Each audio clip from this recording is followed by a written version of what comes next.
ఇప్పుడు అమరావతిలో quantum valley బాబు గారు ఆలోచనతో దాన్ని కూడా మొదలుపెట్టే పరిస్థితి వచ్చింది. రీసెర్చ్ స్కాలర్స్కి, నిరుద్యోగ యువతి యువకులకి 6,000 కోట్లతో నేషనల్ క్వాంటమ్ వ్యాలీ. అటువంటి ఆలోచన బహుళజాతి సంస్థల సహకారంతో శిక్షణ అందించి ఉపాధి అవకాశాలు కల్పించడం ఈ క్వాంటమ్ వ్యాలీ ఉద్దేశం. అది కూడా బాబు గారికి వచ్చింది ఆలోచన, మొదలు పెడుతున్నారు. అందుకని ఏంటంటే మన బిడ్డలు తల్లిదండ్రులు కష్టపడి మా దగ్గరికి వస్తుంటారు. వాళ్ళ మదర్ ఫాదర్ బిడ్డలు తీసుకొని వస్తారు.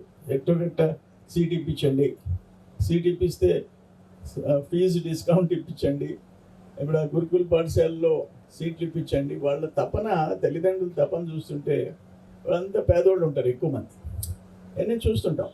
సో ఇటువంటి స్టేజ్లో బిడ్డలకి ఉద్యోగాలు వస్తే అంతకంటే సంతోషం ఇంకేముంటుంది. ఈరోజు ఈ క్యాంపులో 34 కంపెనీస్ వచ్చి ఉన్నాయి. డెఫినెట్గా మీకు న్యాయం జరుగుద్ది.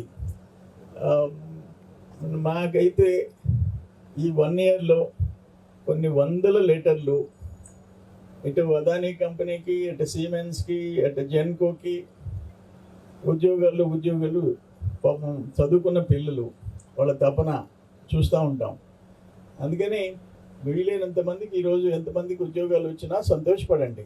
బ్యాలెన్స్ మిగిలిపోయిన వాళ్ళది డెఫినెట్గా మనం ఫాలోఅప్ చేస్తాం. మీకు శ్రీ సిటీలో కానీ ఎక్కడో తీరు ప్రయత్నం చేస్తూ ఉంటాం. మళ్ళీ ఇంకో దఫా జాబ్ మేళా పెడతాం, ప్రయత్నిస్తాం. నిర్ణయం ఏంటంటే మీకు ఒక్క విషయం చెప్తున్నా. కంపెనీలో ఒక కంపెనీ వచ్చిందంటే ఆ ల్యాండ్, ఆ వ్యవసాయం,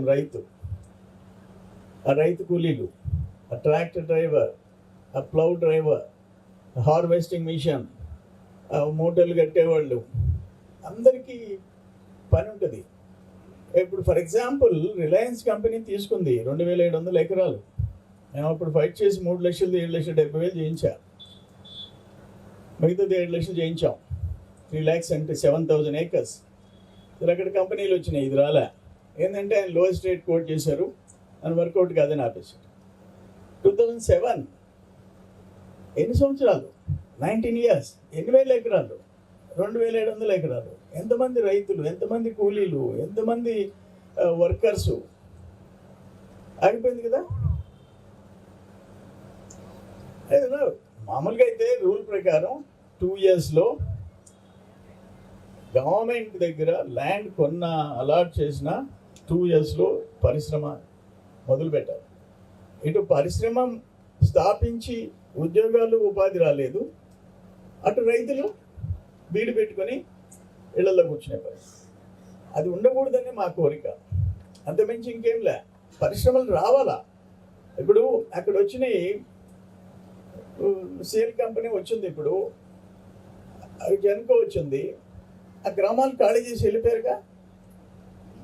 ఇల్లు వదిలిపెట్టి, తాతలు కట్టించిన ఇల్లు అన్నీ వదిలిపెట్టి వెళ్ళిపోయారు కదా. ఆ స్థలం వదిలిపెట్టిపోయారు, ఆ నేల వదిలిపెట్టిపోయారు కదా. పొల్యూషన్ వాళ్ళదే కదా, మిగిలిన వాళ్ళకి పొల్యూషన్ వాళ్ళకే. ముత్తుకూరు మండలంలో ఆ కంపెనీలు వచ్చిన దగ్గర. కానీ ఉద్యోగాల విషయంలో లిబరల్గా, బ్రాడ్గా ఆ లోకల్ వాళ్ళకి ఉద్యోగాలు కల్పించడంలో, అది జెన్కో అయినా, అదానీ అయినా, సేల్ కంపెనీ అయినా, పామాయిల్ కంపెనీస్ అయినా మంచి మనసు చేసుకోవాలని చెప్పేసి నేను కోరుతున్నాను. మనకి ఇంకా కొన్ని కంపెనీలు వస్తున్నాయి, విశ్వసముద్ర కానీ అదర్ కంపెనీస్ కూడా వస్తూ ఉన్నాయి. డెఫినెట్గా మీ అందరూ కొంచెం మంచి మనసు చేసుకొని, మీకుండే టర్న్ ఓవర్లు, మీకుండే ఎక్స్పెండిచర్లు బ్రాడ్గా ఉంటాయి, చాలా ఉంటాయి. దాంట్లో 10 మందికి ఎక్స్ట్రా ఉద్యోగాలు అవకాశం కల్పించినా వాళ్ళు వర్క్ చేస్తారు, మీకు ఉపయోగపడతారు. కొంచెం మంచి మనసు చేసుకొని ఈ ఎంప్లాయ్మెంట్ క్రియేషన్లో మీరు అందరూ హెల్ప్ చేయాలా. లోకల్ వాళ్ళకి ప్రయారిటీ ఇవ్వాలా. ఏదో ఎక్స్ట్రా స్కిల్ కావాల్సిన వాళ్ళని తప్ప మిగతా వాళ్ళందరూ మా దగ్గర దొరకకుండా పోరు. అవకాశం కల్పించాలని కోరుకుంటూ, ఏదేమైనా ఈరోజు విక్రమ్ సింపురి యూనివర్సిటీలో ఈ మెగా జాబ్ మేళాకి మేము అందరూ రావటం, ఈ కంపెనీలో అందరికీ నేను హృదయపూర్వకంగా నమస్కారాలు తెలియజేస్తూ సెలవు తీసుకుంటా. నమస్కారం. All the best. మీ అందరికీ ఉద్యోగాలు రావాలి, వచ్చిన వాళ్ళందరికీ రావాలని కోరుకుంటున్నా.